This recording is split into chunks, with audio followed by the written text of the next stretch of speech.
بہت سے لوگ مخرج تو سیکھ لیتے ہیں لیکن صرف مخرج کا جاننا کافی نہیں ہوتا۔ اگر ہم صفات کو نہ سیکھیں تو حرف کی مکمل اور صحیح ادائیگی ہو ہی نہیں سکتی، کیونکہ صفات حرف کی وہ خصوصیات اور کوالٹیز ہے جو یہ طے کرتی ہے کہ اسے کس انداز سے ادا کرنا ہے۔ مخرج حرف کی جگہ بتاتا ہے جبکہ صفات اس کی اصل پہچان اور ادائیگی کا طریقہ سکھاتی ہے۔ سب سے پہلے ہم استعلاء کی صفت سیکھیں گے۔ استعلاء کا مطلب ہے بلند اور اونچا۔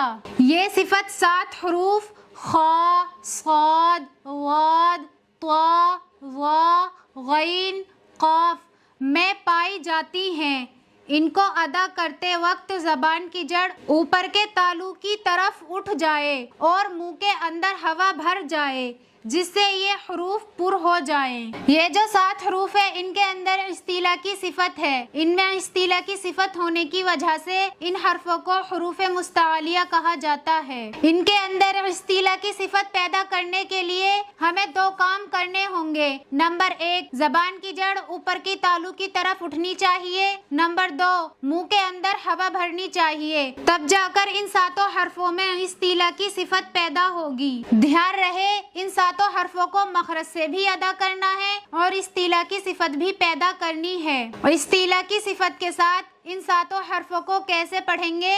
خ، صاد، ضاد، طا، ظا، غین، قاف۔ چلیے اب استعلاء کی صفت کے ساتھ ایسے لفظوں کو پڑھنے کی پریکٹس کرتے ہیں جن میں حروف مستعلیہ ہیں۔ خ حروف مستعلیہ میں سے ہے، اس کو ہمیشہ موٹا کر کے پڑھیں گے، جیسے خلق۔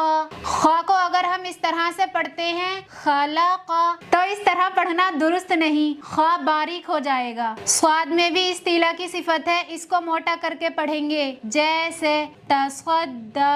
اگر میں اسے اس طرح پڑھتی ہوں تصدی تو یہ والا سین بن جائے گا، اس سین کی آواز ہے تصدی۔ صاد کی صحیح ادائیگی ہے تصدی۔ ضاد بھی حروف مستعلیہ میں سے ہے، اس کو موٹا کر کے پڑھیں گے، جیسے فتروی۔ ضاد کا مخرج ہے، زبان کی کروٹ اوپر کی داڑوں سے مل کر ادا ہوتا ہے، صحیح ادائیگی ہے فتروی۔ کس طرح سے پڑھیں گے؟ فترضا۔ زا نہیں، سختی کی آواز آ رہی ہے، اطباق کی صفت ہے اس میں، اس کو موٹا کر کے پڑھیں گے، زبان کی کروٹ اوپر کی داڑوں پر لگائیں گے، فتروی۔ فترضا۔ Very good. بہت سارے لوگ اس طا کو پڑھتے ہیں نشتا، اس طرح پڑھنا غلط ہے، اس طا کی آواز ہے نشتا، کیونکہ یہ طا بھی حروف مستعلیہ میں سے ہے، اس کو موٹا کر کے پڑھنا چاہیے۔ میم موٹا کس طرح کرتے ہیں کسی بھی حرف کو؟ زبان کی جڑ اوپر کی تالو کی طرف اٹھائیں گے اور منہ کے اندر ہوا بھر کر پڑھیں گے، جیسے نشتا۔ ضا میں بھی استعلاء کی صفت ہے، اس کو موٹا کر کے پڑھیں گے ظہرت۔ بہت سارے لوگ اس کو ظہرت پڑھتے ہیں، ضا کو ذال بنا دیتے ہیں، ذال کی آواز ہے ظہرت۔ میم ذال کا اور اس کا مخرج کیا ہوگا؟ ذال کا اور ضا کا مخرج سیم ہے، زبان کی نوک ثنایا علیہ کے کنارے سے مل کر ادا ہوتے ہیں، ذال اور ضا۔ ضا کی صحیح ادائیگی ہے ظہرت۔ غین حروف مستعلیہ میں سے ہے، اس کو موٹا کر کے پڑھیں گے، زبان کی جڑ اوپر کے تالو کی طرف اٹھائیں گے اور منہ کے اندر ہوا بھر کر پڑھیں گے، جیسے فرغب۔ جی ٹھیک ہے میم، آ گیا سمجھ۔ بہت سارے لوگ اس کو پڑھتے ہیں فرغب، اس طرح سے پڑھنا غلط ہے، غین کی صحیح ادائیگی ہے فرغب۔ قاف میں بھی استعلاء کی صفت پائی جاتی ہے، اس کو موٹا کر کے پڑھیں گے، جیسے احقاب۔